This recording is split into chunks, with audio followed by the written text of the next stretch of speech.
Catherine Ashford's hand trembled as she held the champagne flute, observing the crowded London ballroom through the discreet veil of her lashes. She shouldn't be there. A governess, even one from a once respectable family, did not belong in the gilded ballrooms of high society. But Lady Pemberton, her generous employer, had insisted she accompany her to the charity ball, and to refuse would have been an unpardonable discourtesy. "You look pale, my dear," Lady Pemberton murmured, adjusting the pearls at her own neck. "No one here knows your current circumstances. Tonight, you are simply my protégé. Enjoy the music." Catherine forced a smile. Her mother would have been horrified to learn that her daughter had accepted employment as a governess after her father's death and the family's subsequent financial ruin. 3 years had passed since she had left behind the surname that once opened doors, embracing a life of modesty and honest work. Now, dressed in a borrowed sky-blue silk gown, she felt like an impostor among the feathers and genuine jewels that glittered around her. The orchestra struck up a Viennese waltz, and elegant couples glided to the center of the ballroom. Catherine instinctively retreated towards the marble columns that lined the perimeter, seeking the safety of the shadows. It was then that she saw him. Alexander Sterling stood by the monumental fireplace, seemingly oblivious to the movement around him. Tall, broad-shouldered beneath his impeccably tailored black velvet coat, he was examining a leather-bound volume with the concentration of a scholar in his private library. His dark brown hair was swept back, revealing a face of aristocratic features, a firm jaw, a straight nose, lips that suggested both determination and sensitivity. "Ah, Mr. Sterling," Lady Pemberton commented, following Catherine's gaze. "They say he is the wealthiest man in all of England. He made his fortune with investments in the East India trade and properties across half a continent. Though, I must confess, he seems more interested in his books than in any of the young ladies who have been trying to capture his attention tonight." Catherine then noticed the circle of ladies observing him with ill-disguised interest, their fans fluttering like anxious butterfly wings. He, however, turned a page of his book with deliberate indifference. "Is he considered eccentric?" Catherine heard herself ask, surprised by her own curiosity. "Not exactly, merely different. He refuses to participate in the hunts that so delight other gentlemen, prefers literary gatherings to gaming clubs, and they say he plays the piano with a mastery worthy of a professional composer." Lady Pemberton lowered her voice. "They also whisper that he is betrothed to the Duke of Ravenswood's daughter, though no formal announcement has been made." "An arranged engagement, then?" Catherine knew that practice well. Her own sister had once been betrothed to a viscount, 20 years her senior when she was only 17, an arrangement that fortunately did not come to pass due to the suitor's sudden death. Aristocratic unions rarely had anything to do with genuine affection. As if he felt the weight of her gaze, Alexander Sterling looked up. His eyes, even at a distance, Catherine could discern they were an unusual shade, perhaps grey or green, met hers across the ballroom lit by 1,000 candles. The moment stretched for 1 heartbeat, 2, 3. Then he closed the book with a decisive movement and began to cross the ballroom in her direction. Catherine's heart raced absurdly. She averted her gaze, feigning sudden interest in the nearest floral arrangement, white roses and lilies that exuded a sweet and cloying perfume. "Lady Pemberton." His voice was deep, cultivated, with a faint hint of something Catherine couldn't quite identify. Melancholy, perhaps. "It is a pleasure to see you again." "Mr. Sterling, what a delightful surprise." Lady Pemberton extended her hand, which he kissed with practiced grace. "Allow me to introduce my young friend, Miss Catherine Ashford." Catherine curtsied appropriately, keeping her eyes down as decorum demanded. But when Alexander took her hand, she couldn't help but look up. Up close, he was even more striking, not for conventional beauty, though he certainly possessed it, but for a contained intensity that seemed to radiate from him like heat from embers covered by ash. "It is an honor, Miss Ashford," he said, and there was something in his tone that suggested genuine sincerity, not the empty courtesy she expected. His eyes were indeed grey, with green flecks that shifted as the candlelight danced. "May I have the presumption to request this dance?" Catherine hesitated. To accept would be to draw undue attention to herself. To refuse would be unpardonable rudeness. Lady Pemberton resolved the dilemma with a gentle push to her back. "Go on, my dear. Mr. Sterling is renowned for his dancing ability." Finding herself led onto the dance floor before she could formulate a proper objection, Catherine placed her hand on his shoulder as his settled at her waist. The orchestra began another waltz, and they started to turn in sync with the other couples. "You seem uncomfortable," Alexander observed after a few measures. "I apologize if my approach was too direct. I rarely participate in these events, and I fear my social skills are rusty."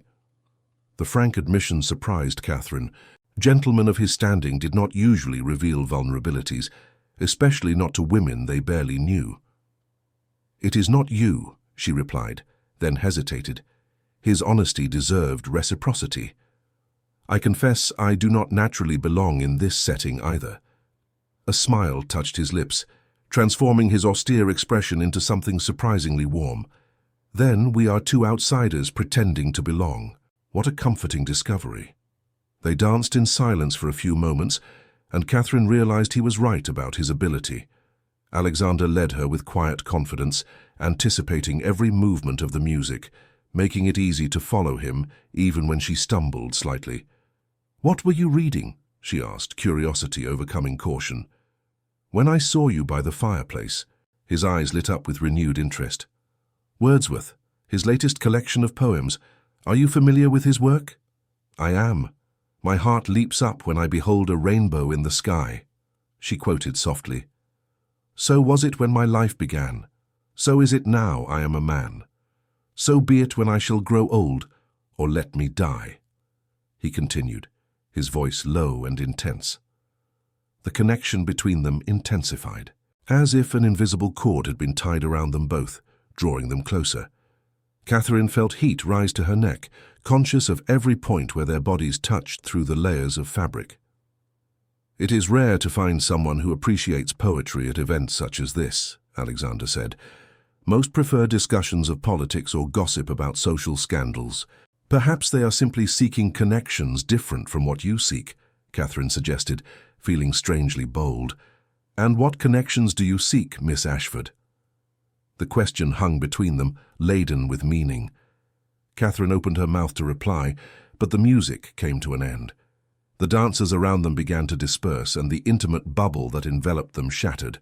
"Alexander, darling, there you are." The voice was melodious, cultivated, and belonged to a stunning woman approaching in an ivory silk gown that probably cost more than Catherine's annual salary. Her golden blonde hair was arranged in elaborate curls, diamonds glittered at her neck, and her blue eyes fixed on Catherine with cold appraisal. "Lady Beatrice," Alexander bowed politely. But Catherine noticed how his body stiffened, the lightness leaving his posture. "Father is looking for you. There are matters to discuss." Beatrice intertwined her arm with his with possessive familiarity, then turned to Catherine with a smile that didn't reach her eyes. "I hope you enjoyed your dance. My fiancé is truly skilled, isn't he?" The word fell like a stone in Catherine's stomach. Fiancé. So the rumors were true. "Indeed," Catherine replied, forcing composure into her voice. "It was an honor, Mr. Sterling. Lady Beatrice." She curtsied and moved away before either could respond, navigating through the crowd towards the doors leading to the terrace. Fresh air. She needed fresh air and distance from the tangle of emotions threatening to suffocate her. How foolish she had been, allowing herself to feel anything for a man clearly out of her reach. A man who belonged to another world, promised to another woman. But even as she chided herself, Catherine couldn't forget the warmth of his hand, the intensity in his grey eyes, or the way his voice had softened when reciting poetry. Behind her, through the glass doors, the music resumed, and life went on as if that dance had never happened. The frigid London night air cut Catherine's face as she stepped through the terrace doors, seeking refuge in the darkness dotted with distant lanterns. Her lungs burned as she inhaled deeply, trying to calm the whirlwind of emotions threatening to overwhelm her. How could she have been so naive? One dance, a few exchanged words, a shared Wordsworth quote, and she had allowed her heart to conjure absurd fantasies about a man completely out of her reach. "Miss Ashford, wait." Alexander's voice made her turn abruptly, the silk fabric of her borrowed gown brushing against the stone balustrade. He was there without his velvet coat, clad only in his waistcoat and white shirt that gleamed pale under the crescent moon. He must have been freezing, but his face revealed no discomfort, only a determination she couldn't comprehend. "You should be inside," Catherine said, forcing coldness into her voice, "with your fiancé." "Beatrice is not my fiancé," he replied, approaching slowly as if fearing to startle her. "Not formally, at least. No announcement has been made, no agreement signed." "But it will be." It wasn't a question. Alexander stopped a few paces from her, running a hand through his hair in a gesture that betrayed suppressed frustration. "Our parents have harbored expectations for years.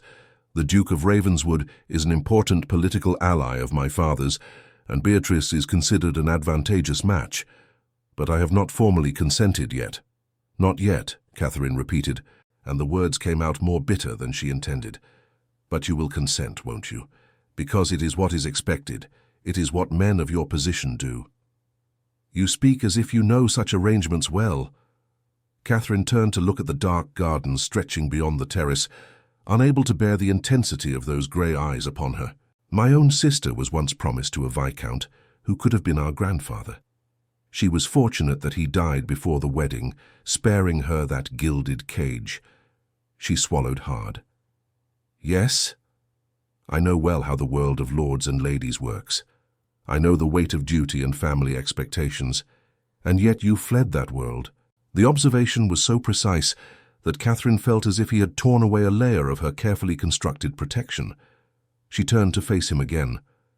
"How do you know? Your manners, your education, the way you quote poetry with natural familiarity?" Alexander took a step closer. "You are not simply Lady Pemberton's protégé. You once were one of them, weren't you? One of the women who swirl in that ballroom with their expensive gowns and carefully planned prospects." Catherine felt tears prick her eyes, but refused to let them fall. "My father lost everything in ill-calculated investments. He died ruined, leaving my mother and sisters with nothing but debts. I was fortunate that Lady Pemberton offered me a position as governess to her niece. Many women in my circumstances do not have such honourable options." "And you consider that fortunate?" There was something fierce in his voice now. "To be forced to hide who you truly are, to work in a house that should receive you as an equal." "It is honest," Catherine replied firmly. "It is more honest than pretending I still belong to a world that would reject me if it knew my true situation.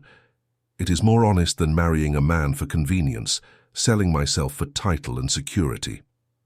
Alexander remained silent for a long moment, studying her face with an intensity that made Catherine's heart accelerate dangerously. "You are extraordinary," he said finally, his voice low and hoarse. "In a ballroom full of women who say only what is expected of them, you speak difficult truths. In a society that values appearances above all else, you have chosen integrity." "I had no choice. We all have choices." He took another step, now so close that Catherine could see the small green flecks in his grey eyes. "You could have accepted any marriage offer you received, even from unsuitable men. You could have desperately clung to the fringes of the society you knew, but you chose dignity instead of despair." The air between them felt electrified, charged with something Catherine dared not name. She should step away, place proper distance between them. Instead, she found herself unable to move, trapped in his gravitational pull. "Why did you follow me here?" she whispered. "Why risk scandal for a conversation with a woman who means nothing to you?" "Because you mean something," Alexander replied, and there was raw vulnerability in his voice now. "I don't know how or why, but from the moment our eyes met across that ballroom, I felt as if I had finally found someone who understands. Someone who also feels suffocated by expectations, by the roles we are forced to play. Alexander." The name escaped her lips before she could stop it, too familiar, too intimate. "Say it again," he asked softly, raising a hand as if to touch her face, but stopping inches from her skin. "My name. I want to hear it on your lips once more." Catherine knew she was on the edge of a precipice. That one step further would lead to a fall from which there would be no recovery. But in that moment, with the moon bathing them in silver light and the distant sound of the orchestra reaching them through the illuminated windows, she couldn't summon the strength to retreat. "Alexander," she repeated, and saw something burn in his eyes. He lowered his hand, his fingers finally touching her face with a delicacy that made her tremble. His thumb traced the line of her cheek, descending to the edge of her jaw, and Catherine forgot how to breathe. "I should be inside," he said, but didn't move. "I should be discussing politics with the Duke, dancing with Beatrice, fulfilling the expectations that have been placed upon me since birth. But in this moment, the only thing I can think of is how your eyes catch the moonlight, and how your voice sounds when you quote poetry, and what it would be like if—" He stopped abruptly, withdrawing his hand as if he had been burned. He retreated 2 steps, restoring the appropriate distance between them, and Catherine felt the loss of that warmth as a physical ache. "Forgive me," he said, his voice strained. "I was improper. You are right to rebuke me. I have no right to pursue, to seek." He ran a hand through his hair again, clearly struggling for composure. "I have duties, responsibilities. My father relies on this alliance with Ravenswood. There are political and financial matters involved that go beyond personal preferences." "Then go back inside," Catherine said, though each word cost a tremendous effort. "Fulfill your duties, dance with Lady Beatrice, plan your future with her, and forget this night, this conversation, this—" She gestured vaguely between them, unable to find words for what had transpired. "What if I cannot?" The question hung in the cold night air, heavy with dangerous possibilities. Before Catherine could reply, the terrace door opened behind them. Lady Pemberton appeared, her kind face creased with concern. "Catherine, dear, there you are.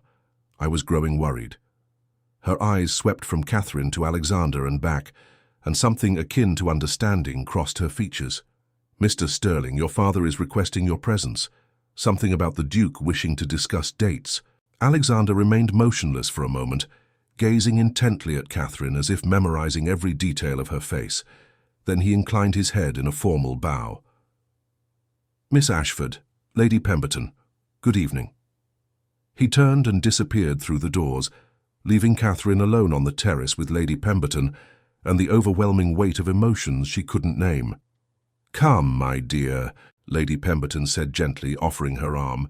"The air is too cold for you to remain out here in that light gown. Let us go home." As they were led back through the ballroom towards the exit, Catherine caught a glimpse of Alexander across the room, standing beside Beatrice while his father and the Duke chatted animatedly. He did not look her way, keeping his eyes fixed on some distant point, his face a mask of polite courtesy. But Catherine knew with a certainty that frightened her that this was not the end. It was merely the beginning of something that could destroy them both. 3 days had passed since the ball, and Catherine had been unable to banish Alexander Sterling from her thoughts. Each time she closed her eyes, she saw him again on the terrace, his hand almost touching her face, that raw vulnerability in his voice when he had confessed she meant something to him. She forced herself to concentrate on lessons with little Amelia, Lady Pemberton's niece, but found herself gazing out the schoolroom window, lost in memories she shouldn't be nurturing. On Thursday afternoon, when Lady Pemberton summoned her to the drawing room, Catherine imagined it would be to discuss Amelia's progress in French studies. Instead, she found her employer holding a calling card with a thoughtful expression. "Mr. Sterling has requested permission to call on you," Lady Pemberton said without preamble. "This afternoon." Catherine's heart leapt, but she forced herself to maintain composure. "That would not be appropriate, my lady." "He should not." He was quite insistent. Lady Pemberton studied her with perceptive eyes. "Catherine, you are like a daughter to me.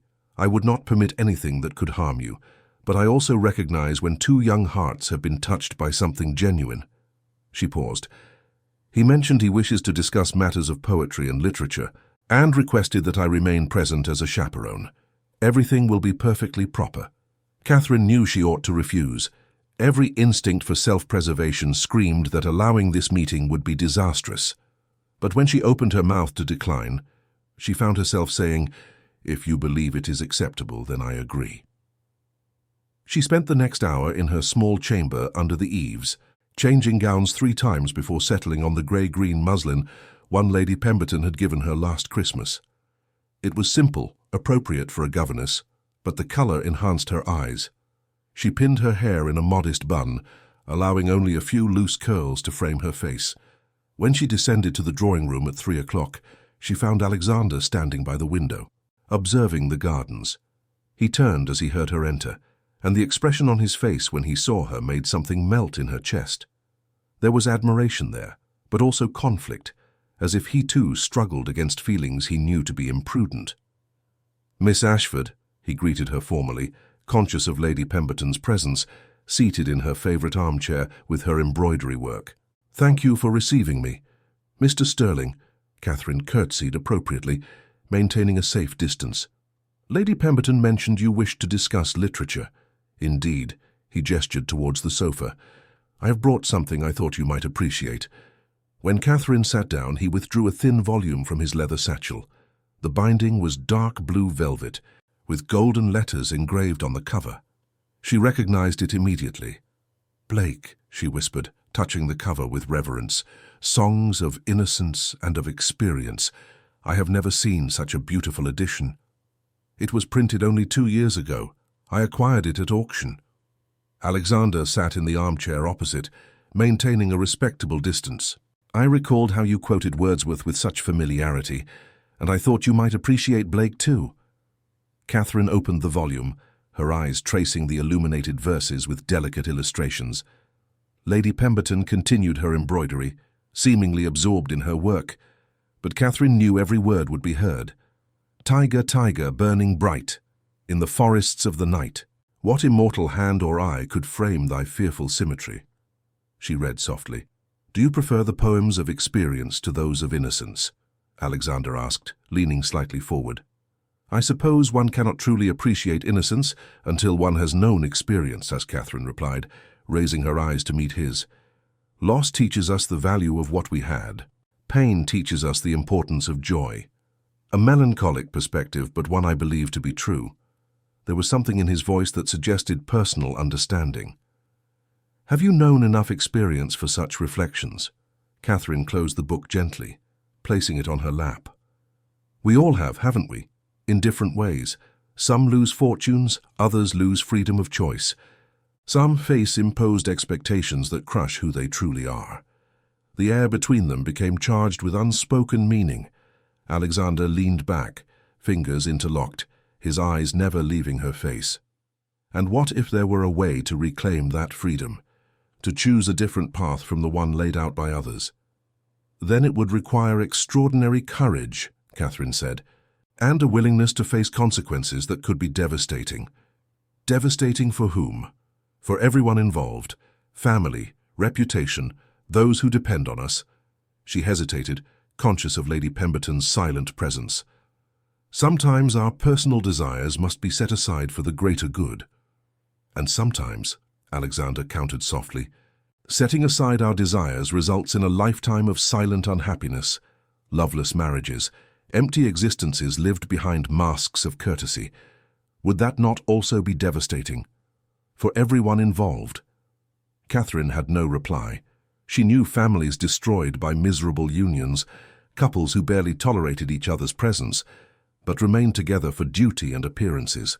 She knew children raised in cold homes, with no example of genuine affection to guide them.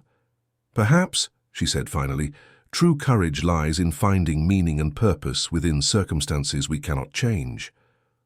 Or perhaps it lies in changing circumstances that others insist are immutable." The clock on the mantelpiece struck 4 o'clock, breaking the tension. Lady Pemberton looked up from her embroidery. "Mr. Sterling, I fear Catherine must soon return to her responsibilities. Little Amelia has a piano lesson at 4:30. Alexander rose immediately, clearly displeased but too polite to show it. "Certainly. I apologize for taking up so much of Miss Ashford's time." He turned to Catherine. "I hope you enjoy the Blake. Consider it a gift, if you will permit me such a liberty." Catherine rose as well, holding the precious volume against her chest.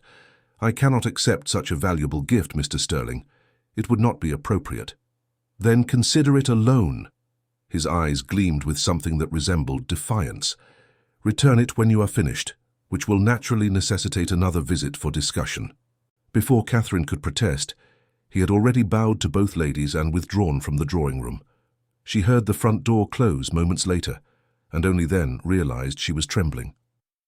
"Sit down, my dear," Lady Pemberton said gently, setting her embroidery aside. "We need to talk." Catherine obeyed, dreading what would come next.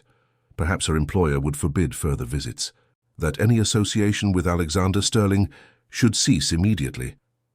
"I have known that young man since he was a boy," Lady Pemberton began.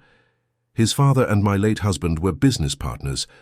Alexander was always different from other lads of his class, sensitive, introspective, deeply unhappy with the expectations placed upon him."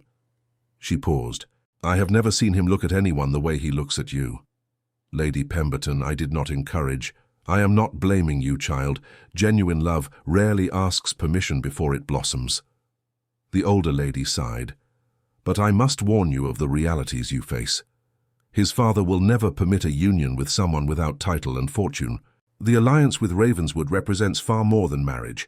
It involves joint investments, political influence, commercial alliances that sustain dozens of families."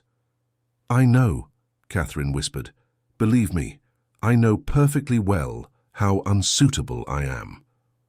"Unsuitable?" Lady Pemberton sounded genuinely shocked. "My dear, you possess education, intelligence, and character superior to most of the young ladies Alexander could choose, but we live in a society governed by cruel rules that value birth above merit." She leaned forward. "What I wish to know is, do you return his feelings?" Catherine closed her eyes, trying to control the tears that threatened to fall. "What I feel does not matter. Nothing can happen. He needs to fulfill his obligations, and I need to protect my heart. Then I suggest you return the book with a polite message declining future visits." Catherine opened her eyes, gazing at the woman who had been so kind to her. "Is that what you advise?" Lady Pemberton remained silent for a long moment. "No, I think I advise something entirely different and likely imprudent." She smiled sadly. "I advise you to cherish every precious moment of genuine connection that life offers, for such moments are rare and precious. Just do not allow unfounded hopes to destroy you when reality inevitably prevails." Later, in her chamber, Catherine opened the Blake volume again. Between the pages she found a letter folded on fine quality paper. Her hands trembled as she unfolded it.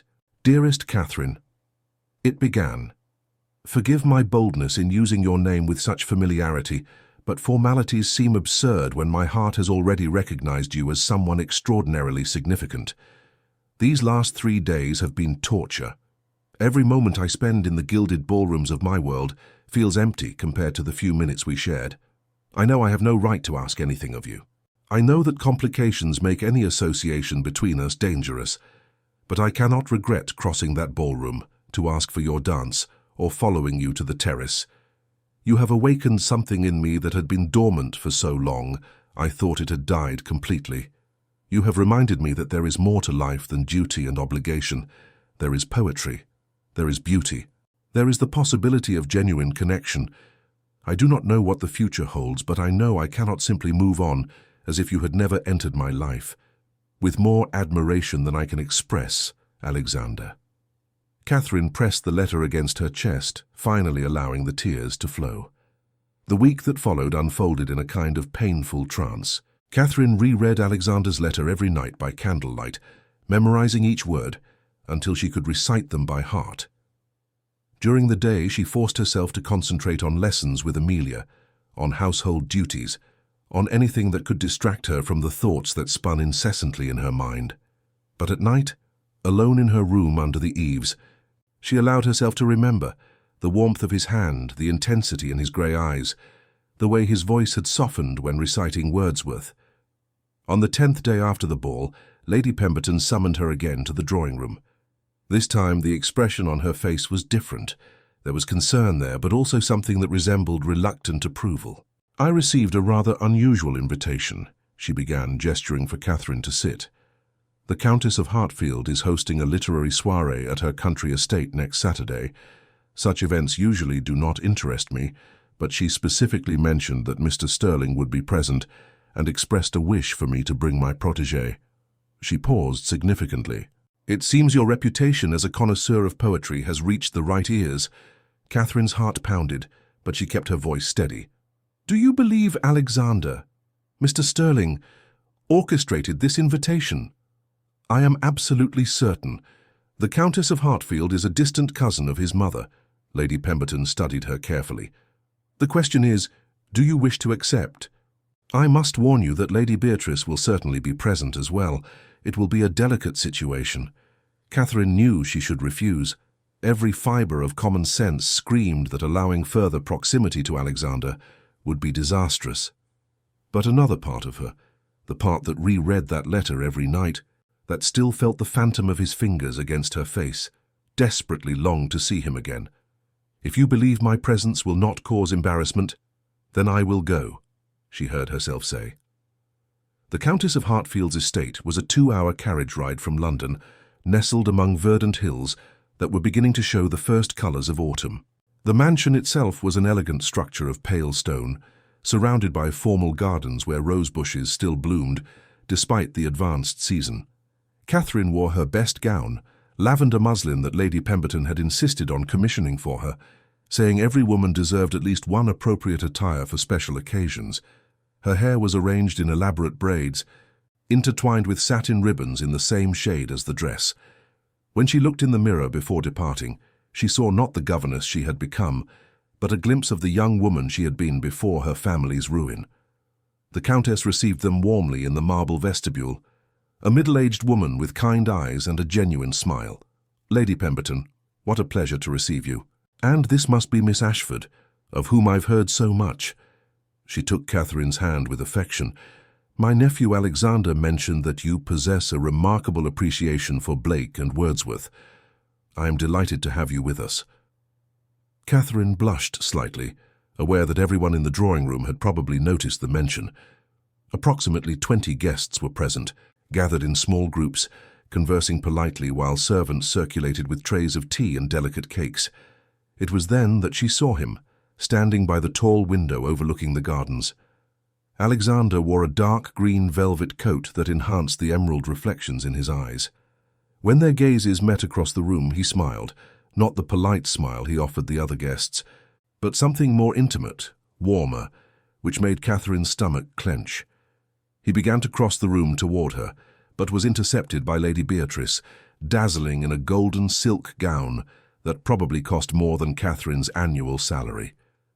The young woman placed her hand possessively on his arm, leaning in to whisper something in her ear. Alexander maintained a courteous expression, but Catherine noticed how his body stiffened, how his eyes continued to seek hers over Beatrice's shoulder. Ladies and gentlemen, the Countess announced, drawing everyone's attention. I am delighted to see you here for our little literary gathering. Today we will have the privilege of hearing readings from some of our favourite works. We will begin with Mr. Sterling, who has kindly agreed to favour us with selections from Blake. Polite applause echoed as Alexander made his way to the centre of the drawing-room, where a velvet armchair had been positioned. He carried a volume that Catherine recognised immediately, the very edition she had lent him. Thank you, Aunt Margaret, he said, his voice clear and confident. I have chosen some verses that I believe will resonate with all who have felt the conflict between what is expected of us and what our hearts truly desire. His eyes met Catherine's again, and she knew that every word would be addressed to her. I wander through each chartered street, near where the chartered Thames does flow, he began, his voice taking on an almost hypnotic quality, and mark in every face I meet, marks of weakness, marks of woe, in every cry of every man, in every infant's cry of fear, in every voice, in every ban, the mind-forged manacles I hear. Catherine felt shivers run down her spine. She knew that poem, London, one of Blake's darkest work, speaking of prisons we create for ourselves, of invisible shackles woven by societal expectations and obligations. Alexander continued, his voice carrying a contained emotion that transformed the words into something almost painful to hear. When he finished, silence hung over the drawing-room for a prolonged moment before polite applause broke it. Quite sombre, darling, commented Beatrice with a forced laugh. Surely Blake wrote more cheerful verses. Perhaps, Alexander replied, still looking at Catherine. But it is not always joy we need to hear. Sometimes we need difficult truths that force us to examine the choices we make. The Countess, sensing the tension, hastened to intervene. Wonderful, Alexander. And now who would like to favor us with the next reading? There was an uncomfortable stir among the guests. Gentlemen and ladies of society rarely volunteered for such public displays, preferring to leave performances to those designated beforehand. "I would like to," said Catherine, surprising herself as much as the others. Lady Pemberton looked at her with concern but did not intervene as Catherine rose and walked to the centre of the drawing-room. She could feel all eyes on her, curious, some disdainful, questioning who this unknown woman was who dared to put herself forward. "I did not bring a book with me," she said, her voice only slightly trembling. "But if you will permit me, I shall recite from memory verses I consider particularly significant." The Countess nodded encouragingly, and Catherine took a deep breath, allowing the words she had memorized years ago to surface. "Give me no love nor money, nor faith nor fame, nor such justice as the great maintain, but keep the heart among the multitudes, keep the soul under its own control," she recited, looking directly at Alexander. "Grant me against all your pain and shipwreck the knowledge that it is better to be one who knows the worth of things than king."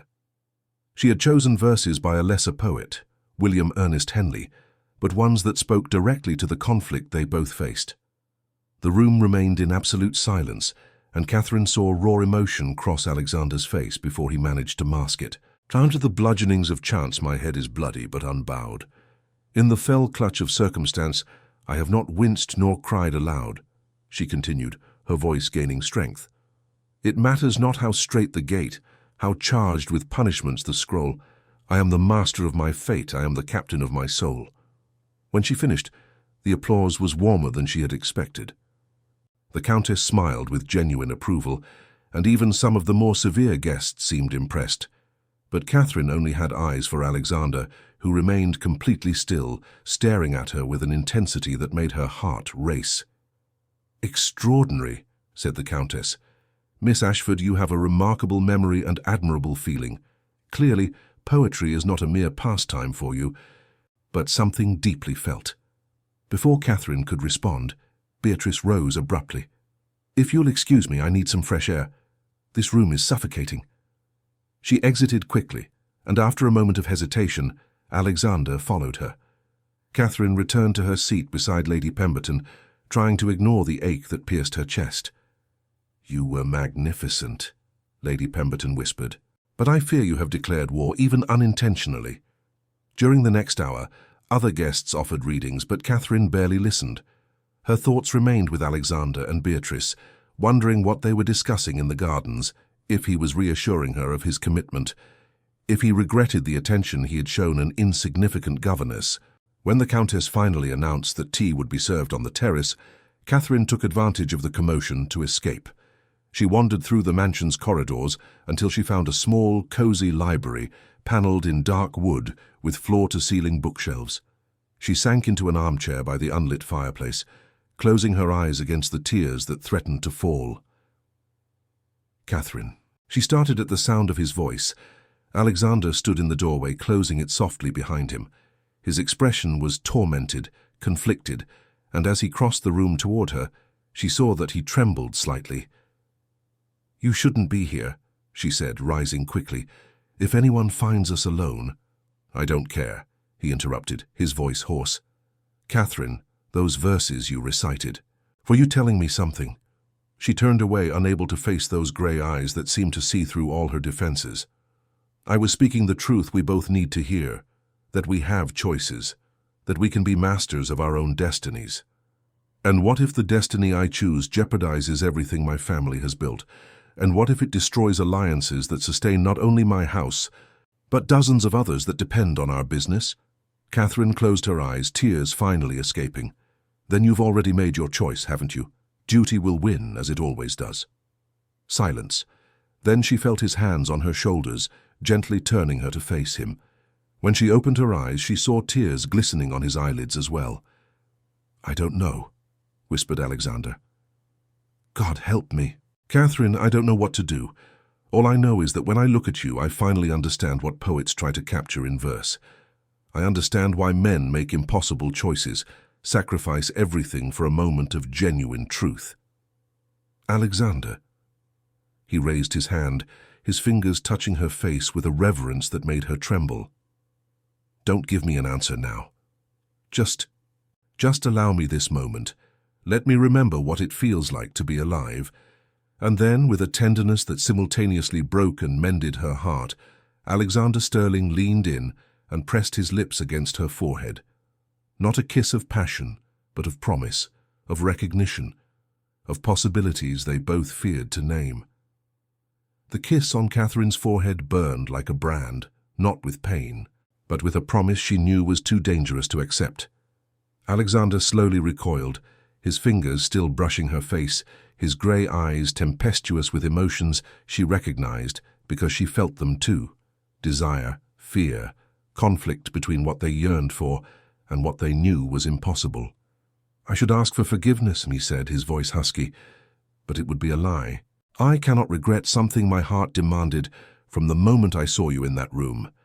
Catherine gently pulled away, placing a necessary distance between them before her resolve completely disintegrated. She wiped the tears from her face with a quick gesture, forcing herself to regain composure. What your heart demands does not matter, Alexander, nor does mine. There are realities that cannot be ignored. Your father will never consent. The Duke will consider it an insult. Lady Beatrice will be publicly humiliated, and I— Her voice broke, but she continued. I will be branded an adventuress, a woman without morals who seduced an engaged gentleman. My reputation, already fragile, will be completely destroyed. Lady Pemberton, who offered me refuge and dignity, will suffer by association. Alexander ran a hand through his hair, a gesture she had come to recognize as a sign of deep frustration. So, what do you propose? That we simply walk away, pretending this connection doesn't exist? That I marry Beatrice, condemning us both to a life of polite unhappiness, while you remain hidden as a governess, wasting everything you are and could be? I propose you accept reality, Catherine replied, forcing firmness into her voice. I am not naive.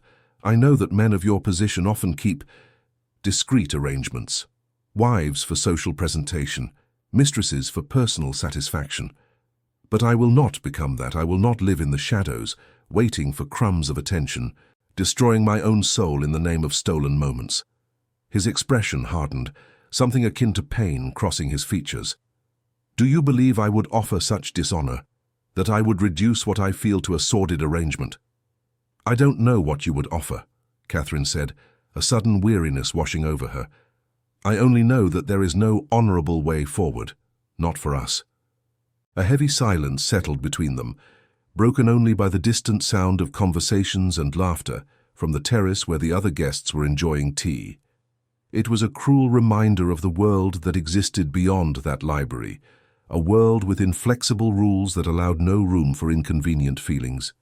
And what if there were a way? Alexander asked finally, approaching again, but maintaining a respectable distance. What if I renounced the alliance with Ravenswood, faced the consequences, endured my father's fury, left behind expectations that have suffocated me since childhood? Catherine's heart quickened dangerously, but she forced herself to respond with reason, not emotion. And then? You would be disinherited, most likely. Your family would disown you. We would lose everything before we even began. She paused, searching for the strength to continue. And eventually you would begin to resent me, not immediately perhaps, but years from now, when you saw closed doors, lost friendships, opportunities denied for having chosen a poor governess instead of an appropriate heiress. That resentment would poison any affection you feel now. Do you know me so little? There was hurt in his voice. Do you believe my feelings are so superficial, so easily corrupted? I believe that feelings, however genuine, rarely survive the weight of impossible sacrifices, Catherine replied softly. I am not questioning your sincerity, Alexander. I am questioning whether love, however intense, can truly sustain two hearts when all else crumbles around them. He turned abruptly, walking to the window that overlooked the gardens, where rose bushes still resisted the advance of autumn. He remained there, back rigid, hands clasped behind his body. When he spoke again, his voice carried a defeat that broke something in Catherine. "Perhaps you are right. Perhaps it is naive of me to imagine I could choose a different path than the one laid out even before my birth." He paused for a long moment. "My older brother died when I was 10. Scarlet fever took him in 3 days. Since then, the entire weight of family expectations fell upon my shoulders. I was educated, molded, prepared to assume responsibilities, make appropriate alliances, maintain a legacy that dates back generations. It never occurred to me to question it until... "Until what?" Catherine heard herself ask, approaching slowly. Alexander turned to face her, raw vulnerability exposed in every line of his face. "Until you. Until I found someone who sees me not as an heir, not as an advantageous alliance, but simply as a man who loves poetry and questions the purpose of an existence governed by duties I never chose." His voice broke slightly. "You made me want more, Catherine. You made me imagine a life where choices were mine, where I could wake each morning beside someone who understood my soul, not just my social position." Tears streamed freely down Catherine's face now, impossible to contain. She drew closer, stopping a few feet from him. "I want more too," she admitted, the words costing tremendous effort. "But wishing does not make it possible, and feeding impossible hopes will only make the inevitable pain more devastating."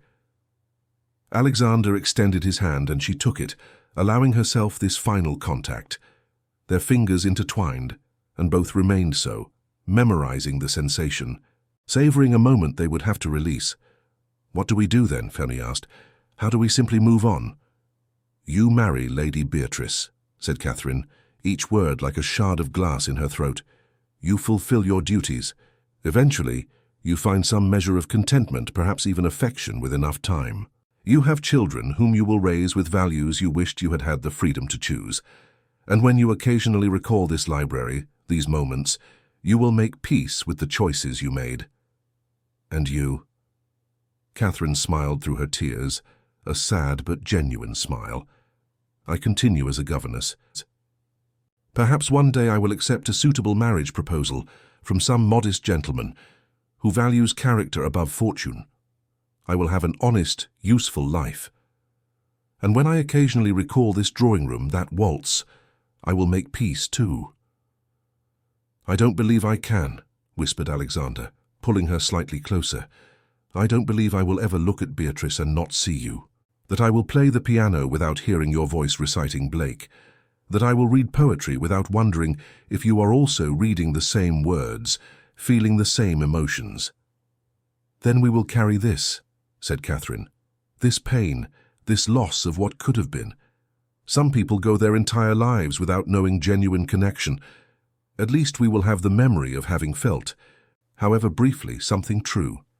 He raised his free hand, his fingers tracing the contour of her face with a reverence that made her tremble. "One last thing," Alexander said. "One last moment before we return to that world out there and assume the roles assigned to us." Catherine knew what he would ask before the words were spoken.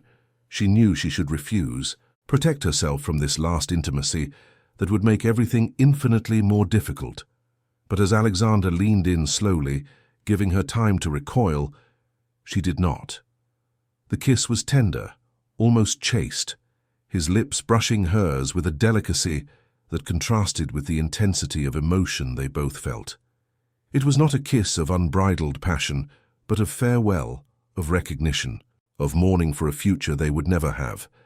Catherine allowed herself this moment, engraving the sensation in her memory, his warmth, the slight tremor in his hands where he held her face, the slightly salty taste of tears she didn't know were his or hers. When they parted, both remained with foreheads together, their irregular breaths mingling in the minimal space between them. "Goodbye, Catherine," whispered Alexander. "Goodbye, Alexander." She recoiled first, releasing his hand with an effort that almost brought her to her knees. She quickly wiped her face, smoothed her dress, forced composure back onto her features. Alexander did the same, transforming himself back into the impeccable gentleman the world expected to see. "Wait a few minutes before you leave," said Catherine, her voice surprisingly steady. "We cannot return together. He nodded, unable to speak. Catherine crossed the library, hand on the doorknob, when his voice stopped her. "Catherine?" "The Blake book. I would like you to keep it. Not as a memento, but because it genuinely belongs to you. Your words, your understanding of him, surpass anything I could offer." She did not turn, fearing that seeing him again would destroy her resolve. "Thank you," she said simply and exited, closing the door softly behind her. In the silent corridors of the mansion, Catherine allowed herself to pause for a moment, her back against a cold wall, letting the magnitude of what had just happened fully hit her. She had made the right choice, she knew it. A choice that protected not only her, but Alexander too, Lady Pemberton, even Beatrice. But knowing it was right did not make it any less devastating. The weeks that followed the literary soirée passed in a grey stupor for Catherine. October arrived, bringing incessant rains that transformed London's gardens into melancholic landscapes, perfectly mirroring the state of her heart. She immersed herself in work with an almost desperate determination, dedicating extra hours to Amelia's lessons, reorganizing Lady Pemberton's library, volunteering for tasks that would normally fall to other servants. Anything to keep her mind occupied, to ward off the thoughts that haunted her in the quiet hours. But the nights were relentless. Alone in her room, Catherine found herself rereading Alexander's letter repeatedly, her fingers tracing words she had already memorized. The volume of Blake remained on her bedside table, a constant presence that was both solace and torment. Sometimes she woke in the middle of the night, certain she had heard his voice reciting poetry, only to find empty silence and the cruel reality that she had made the right, but devastating choice. Lady Pemberton watched her with growing concern but respected her silence. Occasionally she placed a gentle hand on Catherine's shoulder, offering a silent presence that said more than words ever could. It was during these moments that Catherine fought against tears the most, grateful for compassion she did not deserve. It was on a rainy Tuesday, almost a month after the soirée, that Catherine's carefully reconstructed world began to crumble again. Lady Pemberton summoned her to the drawing-room shortly after breakfast, her face displaying an expression Catherine could not decipher, something between concern and caution. "I received news this morning," Lady Pemberton began, gesturing for Catherine to sit. "The official announcement was published in the Times. Mr. Alexander Sterling and Lady Beatrice Cavendish are formally engaged. The wedding is set for early December at Canterbury Cathedral." Catherine felt the ground disappear beneath her feet. She knew this was inevitable. She herself had insisted on the impossibility of any future together. But to know something intellectually and to feel it viscerally were entirely different experiences. She forced herself to maintain composure, clasping her hands in her lap with a firmness she did not feel. "Thank you for informing me, my lady. It must be a very advantageous union for both families." Lady Pemberton studied her with keen eyes that saw beyond the carefully constructed masks. "Catherine, my dear, you don't need to pretend with me. I know the burden you carry. I have seen how you have withered these past weeks, how the light has left your eyes." "I am perfectly well," Catherine insisted, but her voice betrayed what her words denied. "It was the correct decision.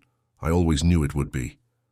"Knowing something is right rarely eases the pain," Lady Pemberton observed gently. "But there is more. Alexander requested a meeting with me yesterday afternoon. He came personally, which is quite unusual." Catherine's heart quickened dangerously. "What did he want?" "He made a rather extraordinary request." Lady Pemberton hesitated, choosing her words carefully. "He requested that you be included on the wedding guest list. He argued that, as my protégé, it would be appropriate for you to be present at the ceremony uniting two of England's most prominent families." Catherine felt a sudden nausea, bile rising in her throat.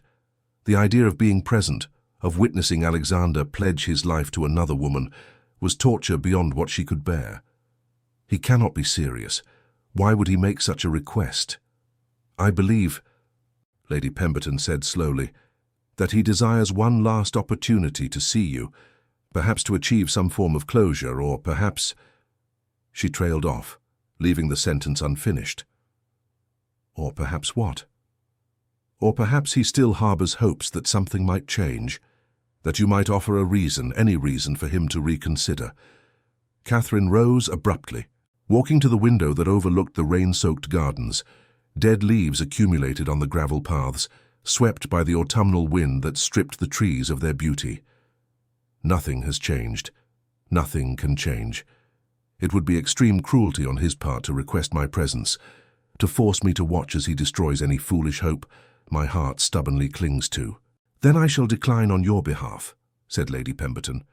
"I will say that you are indisposed or that responsibilities with Amelia require your presence here." Catherine remained silent for a long moment, watching the rain draw patterns on the window panes. Part of her wanted to accept the offered escape, to avoid the pain that ceremony would bring. But another part, the part that had recited Henley at that soirée speaking of being captain of one's own soul, knew that to flee would be cowardice. "No," she said finally, turning to face Lady Pemberton. "I will go. I must go. Not to feed impossible hopes, but to witness a definitive end, to see Alexander make commitments that will end any fantasy my heart insists on creating. Perhaps only then will I truly be able to move on." Lady Pemberton nodded slowly, respect and concern mingled in her expression. "If it is your decision, then I will be by your side. But promise me, Catherine," she rose, approaching to take the young woman's hands, "promise me you will not allow yourself foolish heroism. There is no honor in destroying oneself for love that cannot be consummated." "I promise," Catherine whispered, though she was not certain she could keep such a promise. The days leading up to the wedding passed in a blur of preparations and mounting anxiety. Lady Pemberton commissioned a new gown for Catherine, dark blue silk that enhanced her eyes but maintained modesty appropriate for her station. When she looked in the mirror on the morning of the ceremony, she saw a woman she barely recognized, pale, eyes too large in a face that had lost any trace of carefree youth.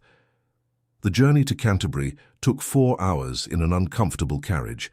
Catherine spent the journey in silence, watching the English landscape glide past the window, ploughed fields awaiting winter, villages sleeping under a leaden sky, occasional flocks of sheep grazing on rolling hills.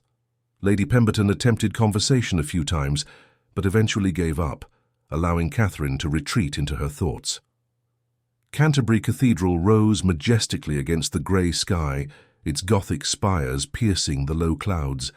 Bells chimed announcing the occasion, and a crowd already gathered nearby. Common subjects hopeful of catching a glimpse of the nobility, street vendors offering commemorative trinkets, even street performers entertaining the gathered masses. Inside the cathedral, the atmosphere was completely different. Medieval stained-glass windows filtered coloured light onto the assembled guests, hundreds of them, the elite of English society in their finest attire. Catherine and Lady Pemberton were led to seats at the back, a position appropriate for their station, and she silently thanked the obscurity that distance offered. A monumental organ began to play, notes reverberating in the high arches, and the congregation rose as one body. Catherine first saw the Duke of Ravenswood, walking majestically down the central aisle, followed by a retinue of bridesmaids in pale pink satin gowns. And then came Beatrice. She was stunning, Catherine had to admit. The wedding gown was a masterpiece of French lace and white silk, its train extending for meters behind her. Her tulle veil so delicate it seemed like captured mist. Diamonds sparkled at her throat and in her golden blonde hair, and her smile radiated triumph, thinly disguised as bridal joy. But Catherine barely noticed her because her eyes had found Alexander standing at the altar, and the world around them disappeared. He wore impeccable formal attire, a black tailcoat with gold embroidery, a white silk waistcoat, breeches that were traditional for aristocratic weddings, but it was his expression that pierced her like a blade. He looked like a man going to his execution, not a celebration. His face was pale, his jaw clenched, his eyes fixed on some point beyond the crowd, refusing to meet anyone's gaze. The ceremony began, and Catherine forced herself to remain motionless, her hands clasped in her lap with a strength that would leave marks. The Archbishop recited ancient sacred words, asking if anyone knew of any impediment to that union. Absolute silence hung over the cathedral, and Catherine felt a sudden, insane impulse to rise, to shout that yes, there was an impediment, that two hearts present there belonged to each other, not to the names that would be united by those vows. But she remained silent because she was no heroine of romance, and real life did not allow for endings where love triumphed over duty. Then something extraordinary happened. The Archbishop addressed Alexander, asking the ritual question, "Do you accept Lady Beatrice Cavendish as your lawful wife, promising to love her, honor her, and protect her in joy and sorrow, in sickness and in health, until death do you part?" Alexander remained silent. Seconds stretched into an uncomfortable eternity. Murmurs began to ripple through the congregation. Beatrice turned slightly to look at him, confusion and then growing alarm on her face. The Duke stepped forward, his expression furious. And then, slowly, deliberately, Alexander turned his head. His eyes swept the crowd, searching until they found Catherine in the distance. Even across the space that separated them, she felt the impact of that gaze. A silent question, a desperate plea, an impossible possibility hanging between them. Catherine could barely breathe. She knew everyone was waiting, that a monumental scandal was about to erupt. She knew that one word, one gesture from her. And Alexander could make a choice that would destroy everything: family, fortune, reputation. Slowly, with an effort that cost her every fiber of strength, Catherine shook her head. A negative, almost imperceptible, but clear to those grey eyes that knew her so well. "No," that gesture said. "Don't destroy everything. Don't carry this burden. Don't choose a path we will both regret." Something broke in Alexander's expression. Defeat, acceptance, a pain so profound that Catherine felt as if she were being torn in two. But he turned back to the Archbishop, to Beatrice, to the future that had been laid out for him. "I do," he said, his voice devoid of any emotion. And Catherine knew, with absolute certainty, that she had just saved and destroyed both of them simultaneously. The word "I do" still echoed in the cathedral's Gothic vaults when Catherine felt something inside her irrevocably shatter. She watched through tears she refused to let fall as Alexander and Beatrice exchanged rings, their hands joined by the Archbishop in a bond that seemed more like a chain than a promise. When the ritual kiss was completed, polite applause reverberated through the sacred space, but to Catherine the sound seemed to come from very far away, muffled by the torrent of emotions that choked her. Lady Pemberton gently touched her arm, offering an embroidered handkerchief which Catherine accepted with trembling hands. She discreetly wiped her eyes, forcing composure as the wedding procession began to move down the central aisle. Alexander passed a few feet away, his arm formally offered to his now wife, his face an impenetrable mask of aristocratic courtesy. But when his eyes met Catherine's for one last fleeting instant, she saw gratitude and agony intertwined so deeply that she had to look away. The reception was held in the Archbishop's palace halls, transformed into a scene of monarchical splendor. Crystal chandeliers cast golden light over tables laden with elaborate delicacies. Musicians performed Mozart pieces in discreet harmony, and the elite of English society circulated in their finest attire, conversing about politics and scandals with equal enthusiasm. Catherine and Lady Pemberton positioned themselves in a relatively obscure corner near the doors leading to the gardens. It was an appropriate position for their class, allowing for respectful observation without intrusion into the aristocracy's innermost circles. Catherine silently thanked the invisibility that distance offered, though her eyes betrayed her intention as they constantly sought Alexander's figure through the crowd. He remained beside Beatrice, receiving endless congratulations, smiling appropriately, while his new wife shone under attention. Beatrice was in her element, laughing melodiously, distributing calculated pleasantries, already establishing her territory as Lady Sterling. Catherine forced herself to admit that they made a visually striking pair, precisely the kind of union that poets and painters would romanticize. "We should depart soon," Lady Pemberton suggested, after an hour of uncomfortable observation. "The journey back is long and the sky threatens a storm." Catherine was about to agree with relief when a sudden movement caught her attention. Alexander had separated from Beatrice, murmuring something in her ear before crossing the hall with a determination that made Catherine's heart dangerously quicken. He walked directly towards her, oblivious to the curious glances his path provoked. "Miss Ashford," he formally greeted them when he reached them, but there was ill-disguised urgency in his voice. "Lady Pemberton," I thank you immensely for honoring this occasion with your presence. Congratulations on your marriage, Mr. Sterling, Lady Pemberton said, with a politeness that concealed underlying tension. Lady Beatrice is radiant. Indeed. Alexander hesitated, his eyes fixed on Catherine with an intensity that made her tremble. Might I request a brief moment with Miss Ashford? There is a literary matter I would like to discuss, naturally under your appropriate supervision. It was an absurd request, inappropriate in every conceivable sense. A groom discussing literature with a young governess during his own wedding reception crossed all bounds of propriety. Lady Pemberton should have categorically refused. Instead, after assessing both of them with a keen gaze, she nodded slowly. 5 minutes, in the gardens where appropriate behavior can be maintained under discreet observation. The relief that swept across Alexander's face was so evident that Catherine felt a new wave of pain. She followed him through the French doors to a terrace overlooking formal gardens, aware of the speculative glances that followed them. Lady Pemberton positioned herself strategically on the threshold, offering the appearance of a chaperone, while maintaining sufficient distance for a private conversation. The autumnal night was cold, the air laden with the promise of approaching rain. Catherine crossed her arms over her chest, both against the temperature and against the vulnerability she felt under that grey gaze she knew so well. "Why did you do that?" Alexander asked without preamble, his voice hoarse. "In the cathedral, when the Archbishop asked the question, you prevented me from choosing." "I prevented you from destroying your life," Catherine corrected firmly, though her heart was breaking. "I prevented you from carrying a burden of regret that would eventually poison any happiness we might have found. So you made the decision for both of us." There was hurt in his voice, but also reluctant understanding. "Did you condemn us to lives lived according to others' expectations?" "I saved us from an impossible choice." Catherine turned to face him fully.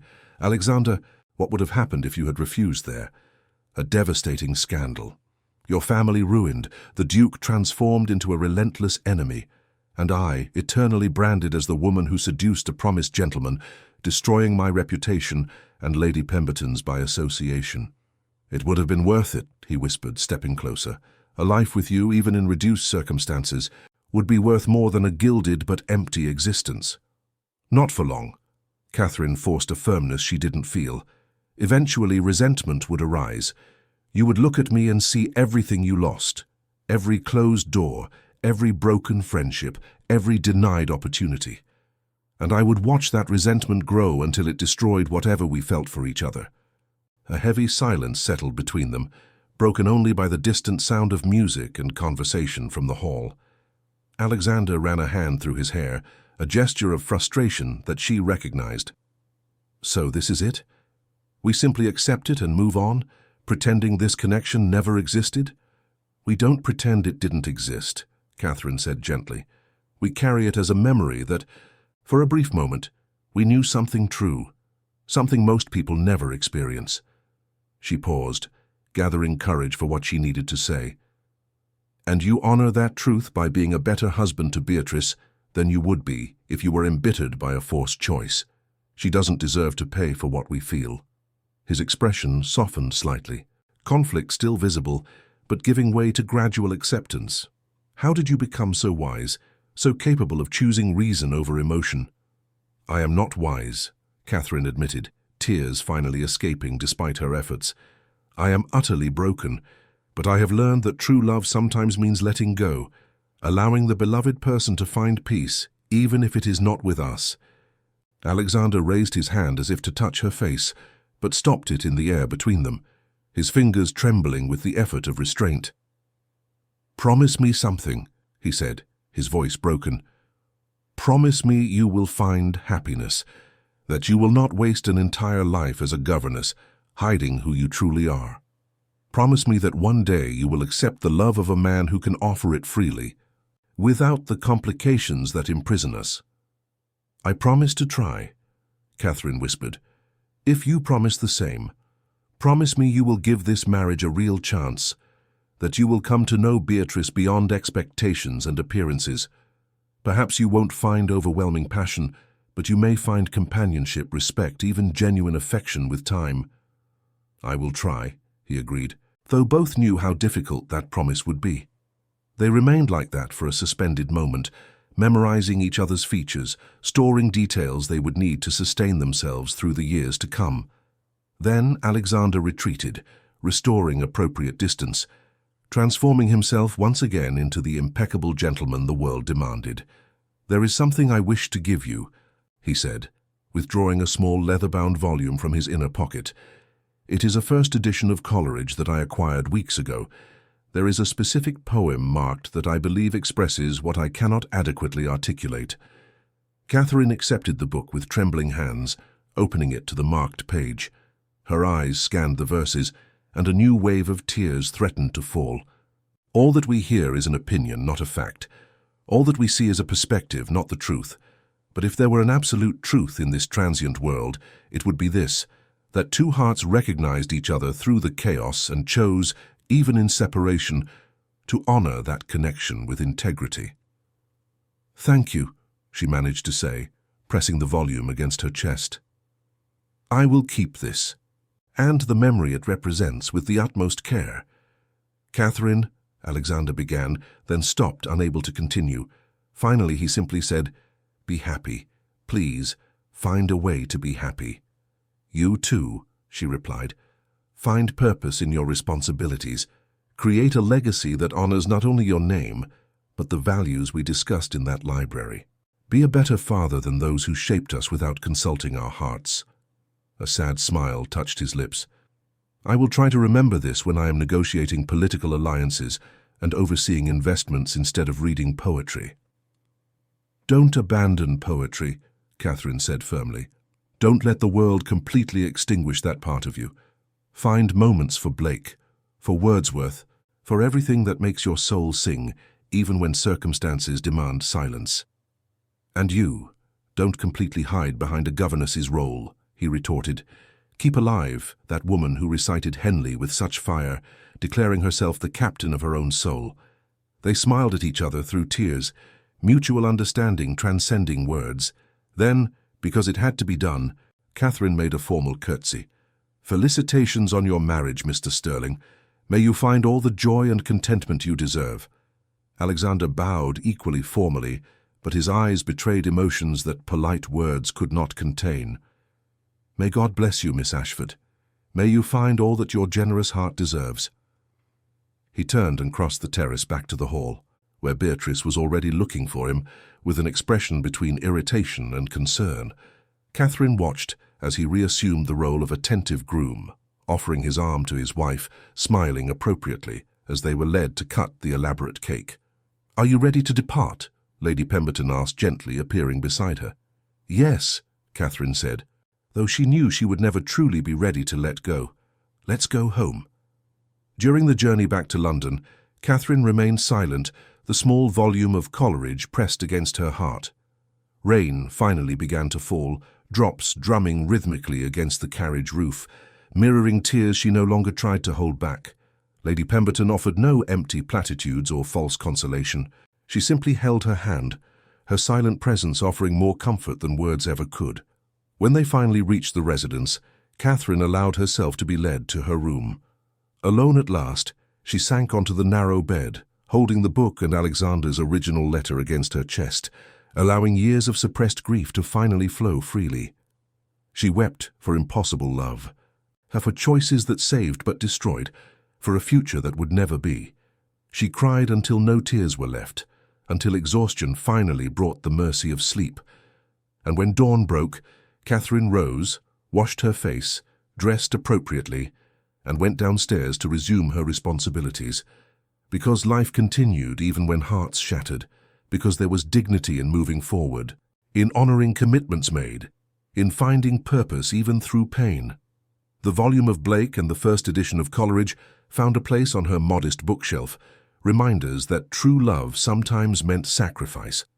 And though the pain remained, sharp and persistent, Catherine slowly began to understand that there was also beauty in that pain, proof that she had felt deeply, loved truly, chosen with integrity, even when it had cost her everything.